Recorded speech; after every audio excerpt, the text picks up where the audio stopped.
C'est une nouvelle accusation contre le Kremlin. Des armes chimiques dans les tranchées ukrainiennes. C'est ce rapport, publié par Washington, qui accuse officiellement Vladimir Poutine d'utiliser des agents suffocants. Le département d'État a établi, en vertu de la loi sur les armes chimiques, que la Russie a utilisé l'arme chimique chloropycrine contre les forces ukrainiennes en violation de la Convention sur les armes chimiques. La chloropycrine est un gaz similaire au lacrymogène.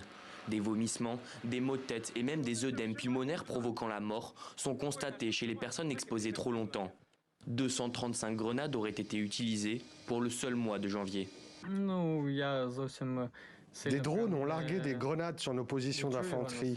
C'est comme un spray au poivre. Ça fait pleurer les yeux. Cela vous perturbe et vous assomme.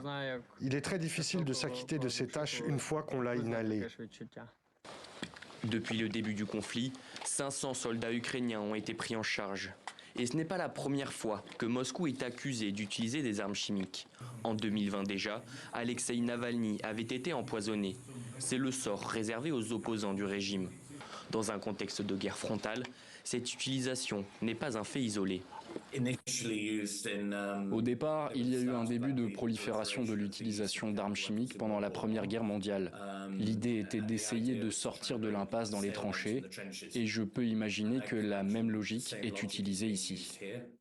Dans l'espoir de continuer à affaiblir l'ennemi, la Maison-Blanche a annoncé hier des sanctions contre une soixantaine d'entreprises russes et étrangères, notamment chinoises, accusées de participer à l'effort de guerre.